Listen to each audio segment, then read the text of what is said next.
It's Powerback time on the Gutsy Podcast. Each week we bring you 5 minutes of condensed inspiration to reclaim the courage and momentum you've given away. You've got big things to do, so let's get your power back.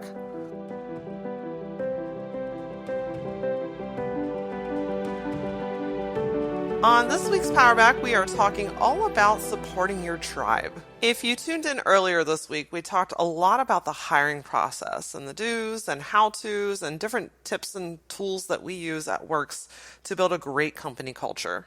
Ultimately, at the end of the day, the strength of your company is reliant on the strength of the people that are within it. And I'm sure you've heard that saying that if you're the smartest person in the room, that you're in the wrong room. I take a lot of pride in the fact that my teammates are way better at a lot of different things than I am. And they rely on me to be great at something different than they are. But one of the biggest problems that I see within companies, and honestly just in humanity, is the lack of communication. When people stop talking, people start assuming. And when people start assuming, really kind of shit-tastic things can happen. And particularly in the workplace, if your employees don't feel like they can come to you with a thought, an idea, or a concern, then there is a communication disconnect, and you could really be missing out on some valuable information that they have to contribute to the team, and they could be missing out on an opportunity that could really help excel them. So this week, I want you to take your power back by supporting your tribe.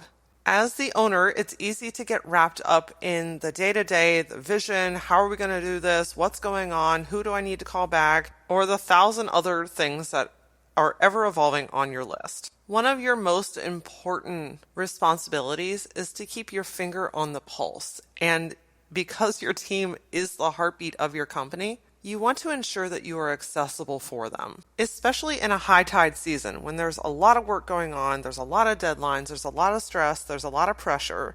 Make sure that they know that you're willing to come down and get into the trenches with them, that you're not afraid to roll up your sleeves, get in there, take a task off their plate, help alleviate something, answer questions. Whatever it is that they need from you to be successful, make sure that they know that it is available to them. We have a saying in our office, I need you to throw me a red flag whenever you need me. Because if they're drowning or feel like they're overwhelmed or they're not certain of something, I have created a culture where they know that they can do that and tell me that, and we'll figure out a plan to overcome it. But that's on you.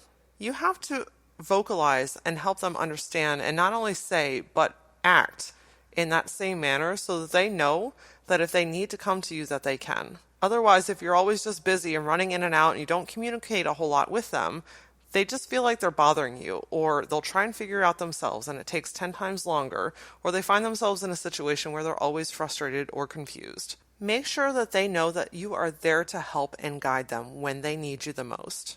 Another way to do this is by talking regularly.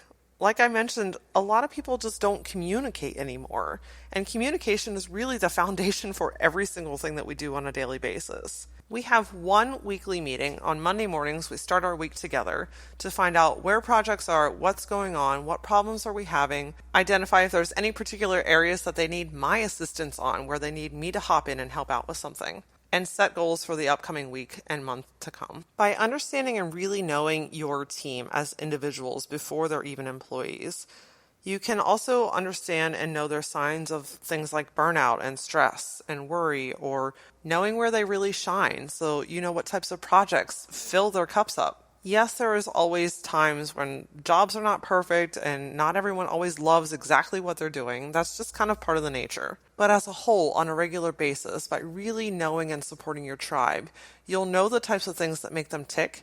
You'll give them more projects that align with the roles and responsibilities that they were not only given, but thrive in. And you invest in their growth and their knowledge to help shape and mold them so that they feel like they are the very best version of who they are. By setting this standard from the top down, not only do they know that they have your support in any area needed, but they also create their own support team within themselves as well.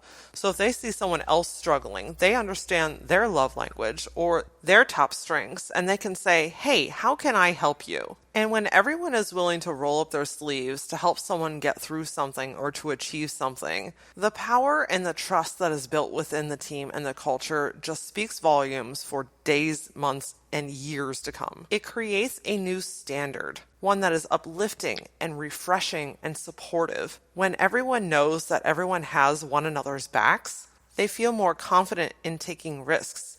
They feel more excited to try new things. And when they know that they have your support and backing to do those things, some of the most amazing accomplishments can be made together. So this week I want you to evaluate your time. How are you making yourself accessible to your team?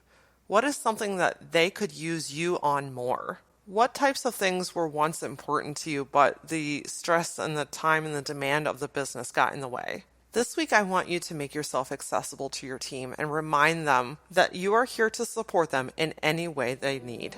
Next week on the Gutsy Podcast, we are talking about something that is very familiar to all of us, and that is the topic of burnout. Yep, these are the moments where you have worked way too hard for way too long and you've neglected yourself, and now you're feeling the pain of it.